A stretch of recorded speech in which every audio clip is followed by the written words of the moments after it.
जय श्री सद्गुरु देवाय नमः। जय श्री गणपति देवाय नमः। ओम क्रीं कालिकाये नमः। श्री कालिका पुराण 21वां अध्याय चंद्रशाप मोक्षणम। ब्रह्मा जी बोले, हे देवगण, आप दक्ष प्रजापति के घर जाएं एवं उन्हें चंद्रमा के कल्याण हेतु प्रसन्न करें, जिससे वह पूर्ण हो जाए।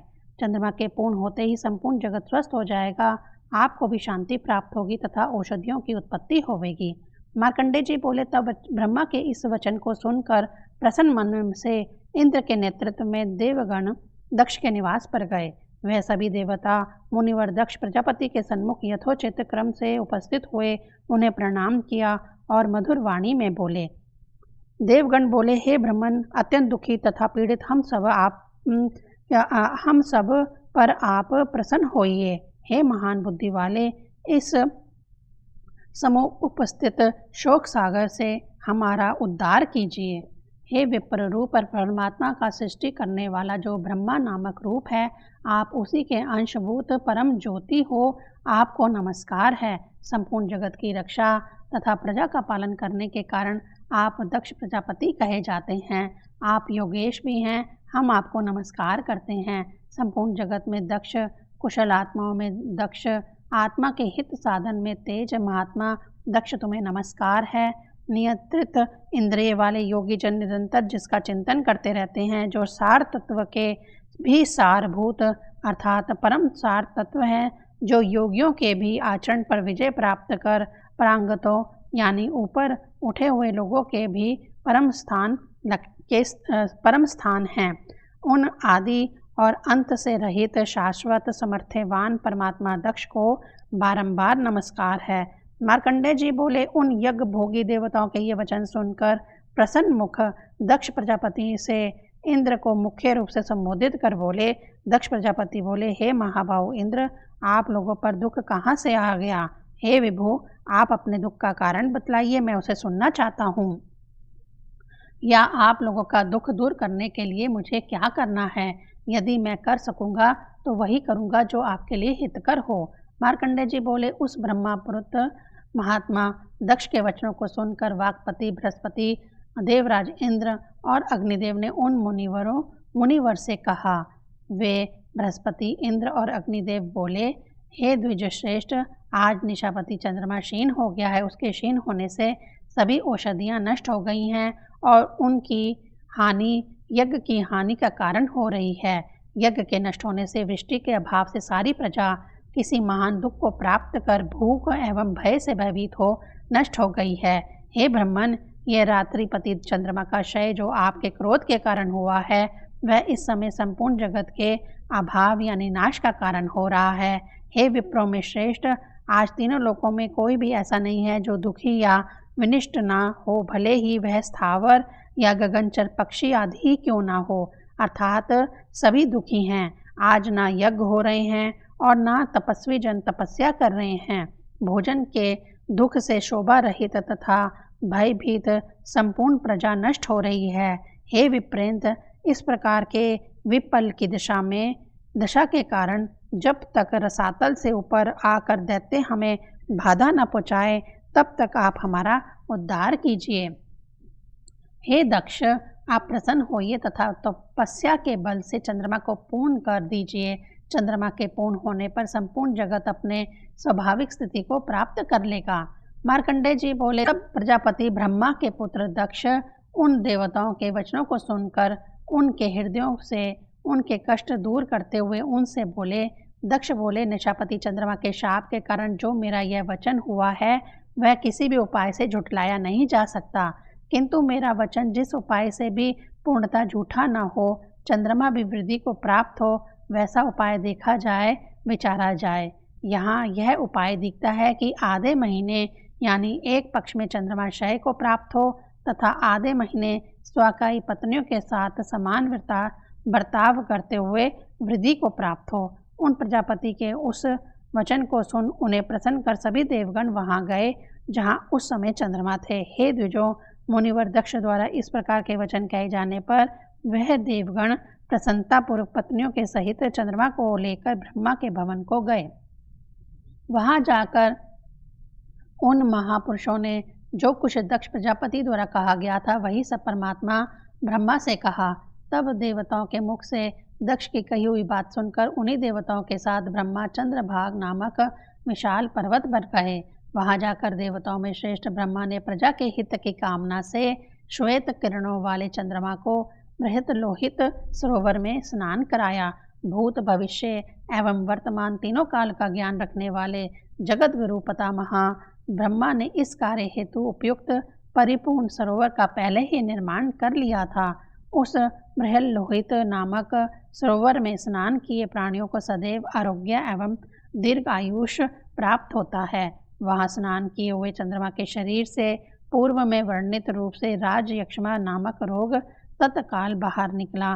चंद्रमा के शरीर से निकलते हुए राज यक्ष्मा ने जगतपति ब्रह्मा को प्रणाम किया और उनसे पूछा, मैं क्या करूं और कहाँ जाऊं?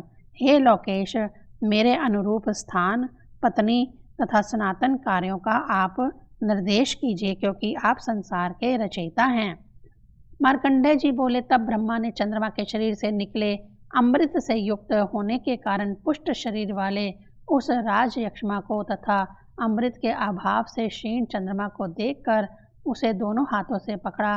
तत्पश्चात उसे पर्वत पर निचोड़कर राज यक्ष्मा के शरीर से अर्क की भांति अमृत निकाल लिया। तब जो निचोड़े अमृत बिंदु थे उन्हें ब्रह्मा ने शीघ्र ही क्षीर सागर के मध्यवर्ती जल के एकांत स्थान में डाल दिया। चंद्रमा की जो कलाएं पहले क्षीण हो गई थी, उन्होंने उस क्षीर सागर में पड़े हुए अमृत की बूंद बूंद से उन कलाओं के चूर्ण को ग्रहण किया। चंद्रमा एक कला मात्र ही अविष्ट रह गए थे। पहले उनकी जो 15 अमृत युक्त कलाएं थी, राज यक्ष्मा के संसर्ग से वह क्षीण हो गई थी। वह पीड़ा के कारण राज यक्ष्मा के गर्भ में चूर्णीभूत हो गई थी। चंद्रमा का तेज, ज्योत्सना तथा अमृत निर्भद सुगठित जो शरीर था वह 3 भागों में बंटकर राज यक्ष्मा के गर्भ में स्थित हो गया था। ज्योति अर्थात तेज राज यक्ष्मा के गर्भ में चूर्ण रूप हो गई तथा ज्योत्सना उसी में लीन हो गई तथा समस्त सुधा द्रव्य रूप से यक्ष्मा रोग के गर्भ में स्थित हो गई। तब ब्रह्मा ने यक्ष्मा के भीतर से अमृत को निचोड़ा। तब ज्योत्सना यानी चंद्रिका, अमृत एवं ज्योति तीनों ही उसके अंदर से बाहर आ गए। तब विधाता ने उन सभी को क्षीर सागर में डाल दिया। तत्पश्चात सभी देवता पर्वत को छोड़कर स्वयं तेजी से वहां गए। अमृत कला के चूर्ण तथा ज्योत्सना को भी क्षीर सागर के जल में धोकर वह शीघ्र ही उन तीनों को लेकर पर्वत पर लौट कर आ गए। तब ब्रह्मा ने क्षीर सागर से चंद्रभाग पर्वत पर पहुंचकर कलाओं के चूर्ण, ज्योत्सना और अमृत को देवताओं के मध्य स्थान में निवेशित किया। उन देवताओं के मध्य में स्थित ब्रह्मा उन तीनों को स्थापित कर राज यक्ष्मा को स्थान आदि का निर्देश करते हुए बोले। ब्रह्मा जी बोले, हे राज यक्ष्मा, जो व्यक्ति सदैव रात दिन या सायंकाल स्त्रियों में आसक्त हो, संभोग का सेवन करता हो, तुम उसमें निवास करो। जो सर्दी, जुकाम, श्वास कास से युक्त होने पर भी निरंतर मैथुन कर्म करे, वही तुम्हारे प्रवेश करने योग्य है। श्लेष्मा से युक्त उस प्रकार का व्यक्ति भी तुम्हारे प्रवेश के योग्य है। तुम्हारे ही समान गुणों वाली मृत्यु की जो कृष्णा नामक पुत्री है, वह तुम्हारी पत्नी होकर निरंतर तुम्हारा अनुगमन करेगी। क्षीण करना आपका मुख्य कर्म होगा, उसे तुम अपना उद्दिष्ट कर्तव्य बना लो। तुम चंद्रमा को छोड़कर शीघ्र ही यहाँ जहाँ जाओ चले जाओ।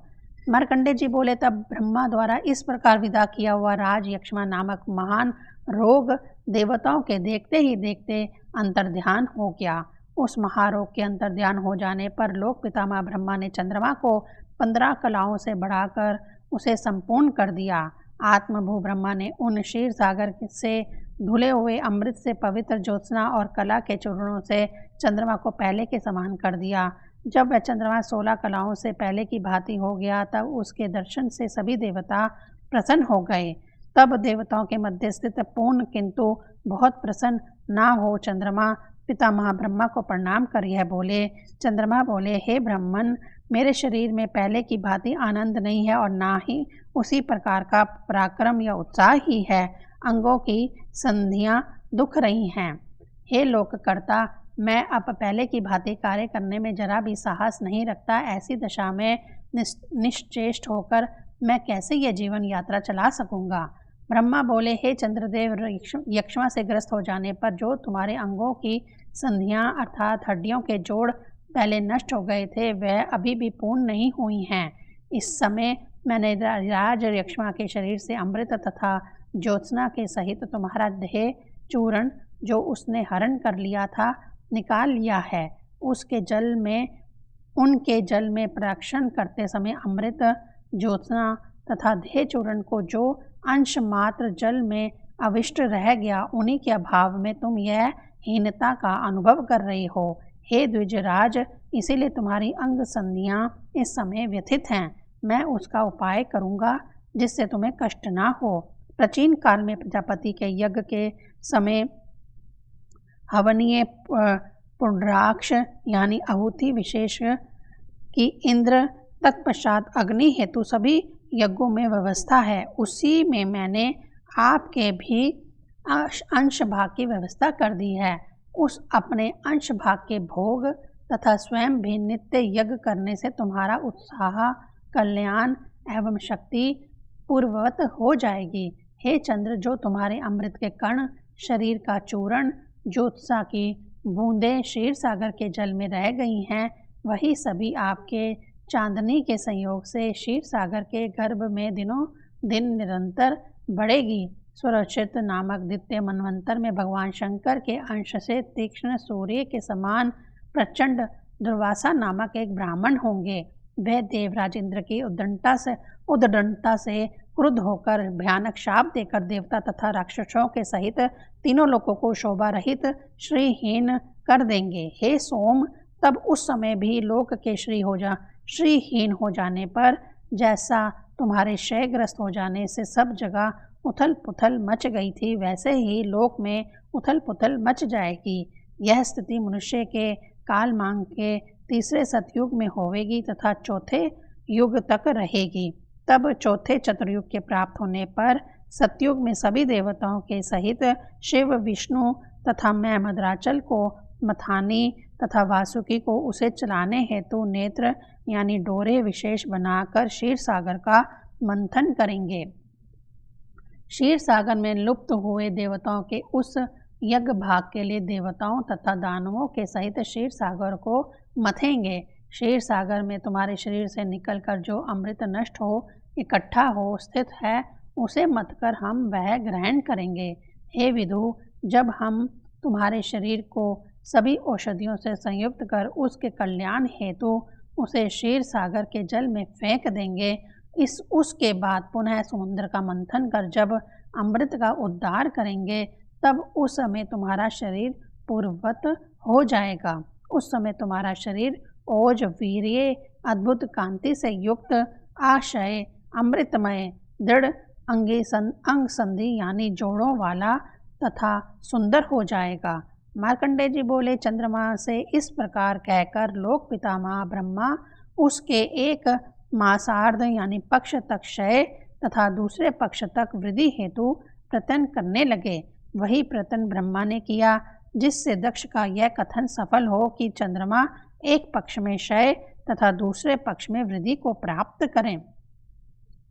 तब सूर्य ज्येष्ठ ब्रह्मा ने चंद्रमा का 16 भागों में विभाजन किया और विभाजन कर वहां उपस्थित देवगणों से यह उत्तम वचन कहा, जो चंद्रमा की 16 कलाएं हैं, उनमें से एक आज से शिव के मस्तक पर विराजमान रहे तथा अन्य 15 बिना क्षय के ही क्षय को प्राप्त होवें। दक्ष के वचन अनुसार चंद्रमा क्षय रोग से पीड़ित हो क्षय यानी हास्य को प्राप्त होता है तो शांति नहीं मिलेगी, किंतु हे सुरोत्तम, इसकी जो कला शिव के शर पर रहेगी, 14 कलाओं से स्थित ज्योत्सना प्रति माह वहीं ले जाया करेंगी। प्रतिपादा तिथि से आरंभ कर चतुर्दशी तिथि तक 14 कलाओं में स्थित अमृत का पान भी आप सब करेंगे। चंद्रमा का तेज भाग भी 14 तिथियों में क्रमशः सूर्य बिंब में प्रवेश कर जाएगा। इस प्रकार कृष्ण पक्ष में चंद्रमा क्षय को प्राप्त होगा। चंद्रमा की शेष 15वीं कला जो अमावस्या को भाग कर हरित पत्र में छुप गई थी, वह तिथि के पहले भाग में वहीं निवास करे। अमावस्या के द्वितीय भाग में रोहिणी के भवन तथा तृतीय भाग में सरस्वती में स्नान कर चंद्रमा पुनः उठे एवं चौथे भाग में बल से युक्त होकर बिंब और वाहन से युक्त सूर्यमंडल में जाएं। कृष्ण पक्ष में जितने समय में चंद्रमा की प्रथम कलाशय को प्राप्त हो, वह समय प्रतिपादा तिथि होगी। शुक्ल पक्ष की द्वितीया से वृद्धि तथा कृष्ण पक्ष की द्वितीया से हास्य उसी प्रकार होता है। यही शुक्ल पक्ष में तिथि वृद्धि तथा कृष्ण पक्ष में तिथि हास्य का कारण होता है। पुनः शुक्ल पक्ष में पहले कही हुई अमावस्या की कला तब तक वृद्धि को प्राप्त नहीं होती जब तक प्रारंभ से प्रतिपदा तिथि रहती है। तब द्वितीय भाग की ज्योत्सना जो शिव के मस्तक पर स्थित कला में चली गई थी, वह पुनः वापस आएगी। हे सुरोत्तम, आप लोगों ने जो भी अमृत प्रतिदिन पान किया था, वही द्वितीया से पूर्णिमा पर्यंत सदैव चंद्रमा ज्योत्सना के संयोग से उत्पन्न करेगा। हे देवगण, कृष्ण पक्ष में जैसे जैसे चंद्रमा के अंश दिन दिन क्षय को प्राप्त होते हैं, वैसे ही शुक्ल पक्ष में प्रतिदिन वृद्धि को प्राप्त करते हैं। सूर्य बिंब से तेज भाग वैसे ही पुनः आ जाएगा जैसे कृष्ण पक्ष में क्रमशः गया होगा। शिव के मस्तक पर स्थित चंद्रमा से ज्योत्सना प्रतिदिन वापस आएगी। सूर्य बिंब से तेज भाग स्वयं अमृत बरसाएगा। इस प्रकार शुक्ल पक्ष में सुधांशु चंद्रमा की वृद्धि होगी तथा पक्ष की शुक्लता एवं कृष्णता उसकी वृद्धि एवं क्षय के कारण होंगे। जितने समय तक जो हिस्सा क्षय या वृद्धि को प्राप्त करेगा, उतने समय तक वह तिथि व्याप्त होकर बार बार स्थित रहेगी। यह वृद्धि या क्षय धीरे धीरे भी होता है अथवा शीघ्रता से भी होता है। जिन तिथियों में शीघ्रता से यह होता है, वह क्षय तिथियाँ तथा जिसमें धीरे धीरे होता है, वह वृद्धि युक्त तिथियाँ कही जाती हैं। चंद्रमा के बिना ना हव्य और ना कव्य यानी पितर भाग के अन्न उत्पन्न हो सकते हैं, इसीलिए उनकी वृद्धि हेतु देवता चंद्रमा की रक्षा करें। चंद्रमा अमावस के अगले मासांश में देवता द्वारा आस्वादनीय है, अर्थात देव कार्य साधक है, और अमावस्या के अपर यानी पूर्ववर्ती पक्ष में रोहिणी के घर में स्थित हो पितरों द्वारा सेवनीय है। उसके ही आस्वादन से कृष्ण पक्ष में प्रतिदिन कव्य की वृद्धि होगी तभी तथा उसी कव्य में पितृगण परम संतुष्टि को प्राप्त करेंगे। मार्कंडेय जी बोले, तब लोक के कल्याण के लिए तथा चंद्रमा की क्षय वृद्धि के संबंध में ब्रह्मा ने जैसे कहा था, वैसे ही सभी देवताओं ने किया। महादेव ने भी देवताओं एवं ब्रह्मा के बहुत अधिक कहे जाने पर परमात्मा के चंद्र अर्ध रूप को सिर पर धारण कर लिया। परमात्मा का जो तेज परम नित्य अज अव्यय और अक्षय था, वही दक्ष शाप के कारण चंद्रकला के रूप में क्षय को प्राप्त हुआ। यही ज्योति जब अजर परम आनंद रूप शिव के सिर स्थित चंद्रकला में प्रवेश करेगी, तब योगी जन उनके चिंतन में लीन होवेंगे।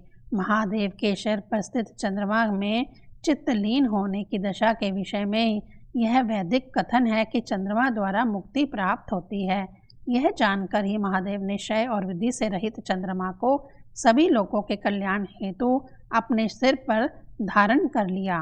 तब चंद्रमा और उसकी ज्योत्सना के संयोग से औषधियाँ बढ़ने लगी। उन औषधियों के बढ़ जाने पर यज्ञ भी होने लगे। यज्ञों के होने पर देवगण अपना अपना भाग तथा पितृगण बहुत अधिक मात्रा में कव्य ग्रहण करते थे। प्राचीन काल में देवताओं के लिए ब्रह्मा ने जिस अमृत की सृष्टि की थी, हव्य भाग से हीन देवता उसी से कृष्ण पक्ष में तृप्ति को प्राप्त करते हैं। वह भी यज्ञ से ही हष्टपुष्ट होता तथा ज्योत्सना में वृद्धि को प्राप्त करता है, अन्यथा यज्ञ और ज्योत्सना के अभाव में वह क्षीण हो जावें। अतः अमृत एवं यज्ञ दोनों की ही रक्षा के कारण स्वयं चंद्रमा है, अतः उसकी दक्ष रक्षाप से रक्षा करनी चाहिए। आज भी कृष्ण पक्ष में उसके अमृत का पान देवगण करते हैं। तेज सूर्य को चला जाता है और शिव के मस्तक पर स्थित चंद्रार्ध ज्योत्सना को ग्रहण कर लेता है। पुनः शुक्ल पक्ष में जब चंद्रकला का उदय होता है, तो ज्योत्सना एवं तेज का दूसरा भाग तथा अन्य भी उग्र यानी शिव के सिर पर स्थित चंद्रमा तथा सूर्य बिंब से क्रमशः आती है। चंद्रमा की 16वीं कला शिव के शिखर पर स्थित है। यही शुक्ल और कृष्ण पक्ष में शेष कलाओं के उदय एवं क्षय में सहायक है। यह ब्रह्मा ने उस चंद्रभाग पर्वत पर जिस प्रकार चंद्रमा का विभाजन किया था तथा जिस प्रकार चंद्रमा को यज्ञ भाग मिला, देवताओं को यज्ञ भाग के रूप में हव्य तथा पितरों को कव्य में स्थित पितरान्न प्राप्त हुआ तथा तिथियों के क्षय एवं वृद्धि की व्यवस्था हुई, वह सब मैंने आप लोगों को कह सुनाया है। ब्रह्मा द्वारा कहे इस अत्यंत पुण्यमय कल्याणकारी आख्यान को यक्ष्माग्रस्त जो पुरुष एक बार भी सुनता है, कभी भी उसके कुल में राज यक्ष्मा का रोग नहीं होता। जो एग्राक्षित होकर इस पवित्र कल्याणकारी शुभ गुप्त से गुप्त आख्यान को सुनता है, वह महान पुण्यवान होता है। श्री कालिका पुराण में चंद्रशाप मोक्षण नामक 21वां अध्याय संपूर्ण हुआ। ओम क्रीं कालिकायै नमः।